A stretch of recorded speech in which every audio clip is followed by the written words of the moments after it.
ko yaasa sɔnɔgɔya ka se ka don ko la premier ministre a ye ministre damadɔ wele ka na u ka jɛ ka kuma fɛɛrɛ bɛ se ka sɔrɔ cogo min na tajiko in na Fala ye o kɔfɛ sa kunnafonidi baro sigira sen kan min ye direction générale du commerce de la concurrence Sumɛla Jite ale tun bɛ o kɛnɛ kan dangan don ale ye DNCC dangan ye ONAP o directeur ba yɛrɛ tun bɛ yen ni o ye Modibo Guro Jali ye olu ni kunnafonidilaw ye barosigi kɛ barosigi in senfɛ Fala ye k'u bɛna jɛkulu wuli ka taa jamana fantan ani naani bɛɛ lajɛlen na tajimara yɔrɔ min b'an ka jamana kɔnɔ ka taa lajɛ a tajimara ko bɛ cogo di mun bɛ mun kɔnɔ mun tɛ yen mun bɛ yen sitɛriniw Fala ye k'u bɛna olu fana jate sirabaw kan k'o se ka olu dan dɔn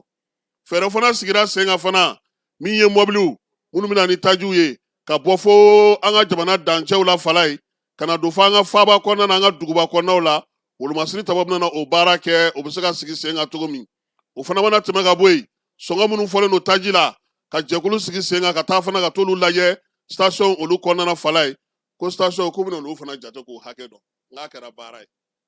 anw bɛ tilen k'a fɔ yan ko station dayɛlɛ bɛ jamana in kɔnɔ Fala ye su ni tile ja anw yɛrɛ ka gouvernement t'anw ka station yɛrɛ da dɔn taji bɛ joli kɔnɔ a tɛ joli kɔnɔ baara filɛ nin ye Fala ye ça veut dire que minnu yɛrɛ bilalen don baaraw la an ka jamana kɔnɔ olu tɛ baara yɛrɛ kɛ quoi station kɔni bɛ ka dayɛlɛ dɔrɔn an dun y'a fɔ n ko kɔlɔlɔ bɛ a la Fala ye taji ala ka n'i ci k'a bila i ka so i bɛ bɔ ma retardement dɔn a ka jugu o ye an bɛna tila k'an da don a la barosigi in senfɛ fana Fala ye min ye maa fila in ye directeur fila in ko jamanadenw k'u hakili latigɛ ko fɛɛrɛw sigilen don sen kan taji a bɛ se ka na cogo min na dɔɔni dɔɔni yaasa an bɛ se ka taji sɔrɔ cogo min na ko baaraw sigira sen kan jamana ɲɛmaaw olu fɛ Fala ye kunun ko taji kun fɔlɔ minnu donna Radio Mali maaw y'olu kunbɛn an k'olu yira maaw la.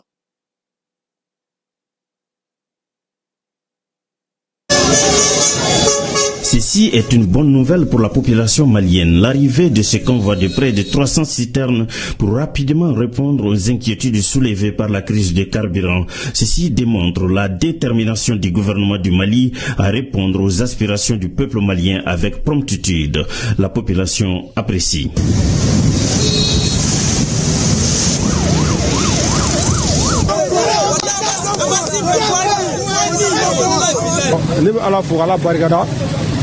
Quand sɔrɔsiw fo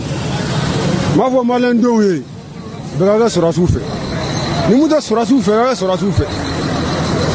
mɔgɔ olu bɛ kungo kɔnɔ bi an bɛ sunɔgɔ la ni sɔrɔsiw nana ni sitɛrini ye bi an k'a bɔ k'u fo k'u waleɲuman dɔn jamanaden bɛɛ kan k'a jateminɛ k'a fɔ jamana in mana kɛ togo o togo an b'a fɛ n'a y'an ka moto yɛrɛ sɔrɔ ka moto boli yɛrɛ an bɛ jamana in fɛ an bɛ sa jamana in nɔfɛ. Le convoi est arrivé sous le regard vigilant de la brigade des produits pétroliers du Mali. Oh, on est très fiers. Comme toute la population malienne est très contente vraiment de ce convoi qui s'est très bien passé. Mais ça a été ça s'est passé dans de très bonnes conditions, sans heurts, vraiment. Il y a lieu de saluer vraiment les forces de l'ordre, les forces armées, qui n'ont ménagé aucun effort pour la réussite vraiment de ce convoi. La Direction générale des douanes, à travers le Bureau des produits pétroliers du Mali, salue l'engagement et la détermination de l'ensemble des acteurs pour l'atteinte des objectifs fixés par les autorités maliennes. C'est le lieu donc de saluer, de remercier les plus hautes autorités du pays, à savoir le président de la transition, le général d'armée Assimi Goïta, le Premier ministre, toutes les autorités administratives, depuis le bureau de Kadjana, Bougouni, le gouverneur de Bougouni, le directeur régional de Bougouni, et l'ensemble de tout le personnel, jusqu'à l'acheminement de ce convoi au niveau de Bamako. Nous avons constaté ces derniers temps, avec beaucoup de regrets et d'amertume, les pertes infligées à nos opérateurs pétroliers, aussi bien les moyens de transport, les citernes, ainsi que les pertes en vies humaines. Et c'est le lieu donc de s'incliner devant la mémoire des disparus. Nous sommes confiants en nos opérateurs. On sait que les opérateurs pétroliers, c'est des battants. C'est des vrais patriotes. Ils se battent nuit et jour pour ce pays. Et j'en suis sûr et persuadé que rien n'est de trop pour la patrie. Et nous sommes convaincus que ce pays va rester debout par la grâce d'Allah. Ils vont se battre pour ravitailler correctement ce pays en produits pétroliers. C'était une fois de plus l'occasion d'inviter. Aïwa, nyemo ka laidu, falai, ame dugo ka aka time, aka sega sigi senga. Nyafi ngana ngo soko la bonate ba. Ko in konna ka du falai. Pompisiu, ani syndicat mimbe, nu uliere be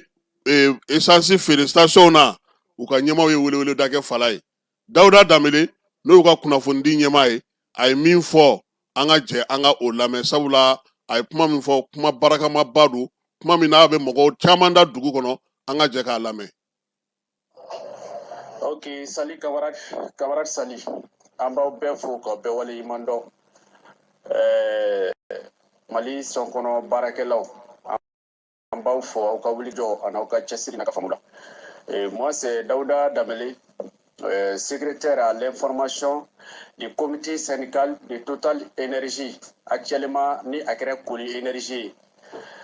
Secrétaire au conflit de section des entreprises pétrolières du Mali. Foli tɛmɛlen kɔfɛ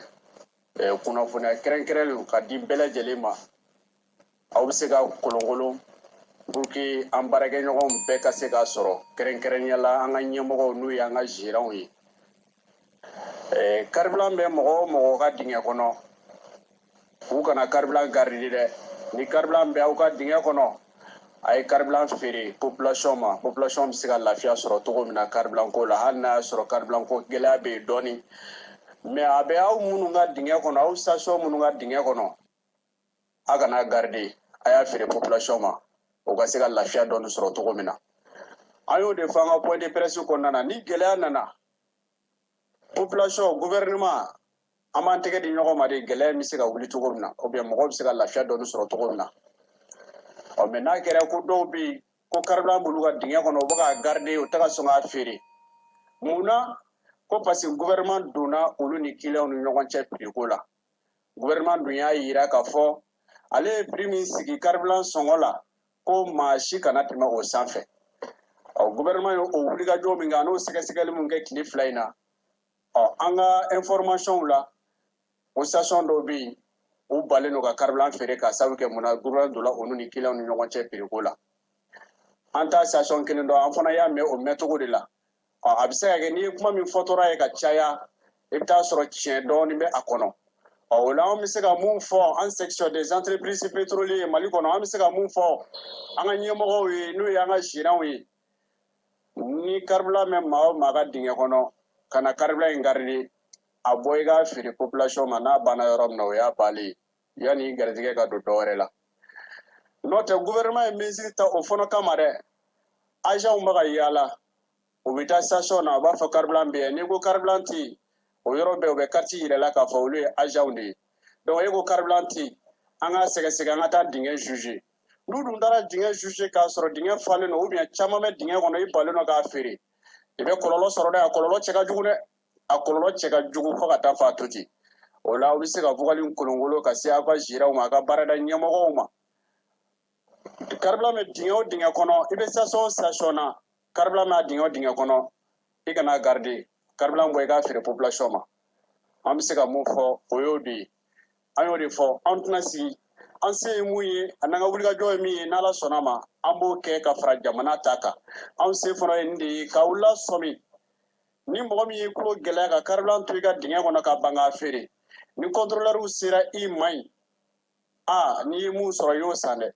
an bɛ dugawu kɛ Ala k'an kisi a gɛrɛgɛrɛw ma Ala ka faamuyako ɲuman di ne ni aw bɛɛ lajɛlen ma toujours aw balimakɛ n'a baarakɛɲɔgɔn don Daouda Damele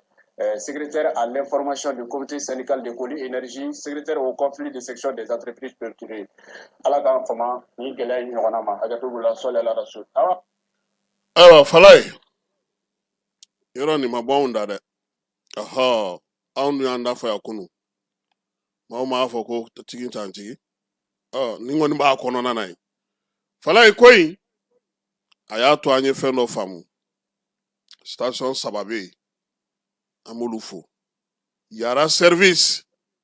u y'u jɔ u jɔyɔrɔ ko in na taji gasoil u y'a feere fo ka t'u ka pɔmpisiw u kirikara an b'u fo n'o ye yara service ye Moribo n'a ka baarakɛlaw an b'u fo anw yɛrɛ kɛrɛfɛ yan min ye n yɛrɛ dɔgɔkɛ ye Abu Tarawele ale fana bɛ yen ale ye gérant ye yara service la anw kɛrɛfɛ yan a fana ka maaw sira baara la ka tile baara la hali sisan u bɛ ka taji feere corridor n t'a tigi dɔn dɛ nka n b'a fo a ka maaw u y'u se kɛ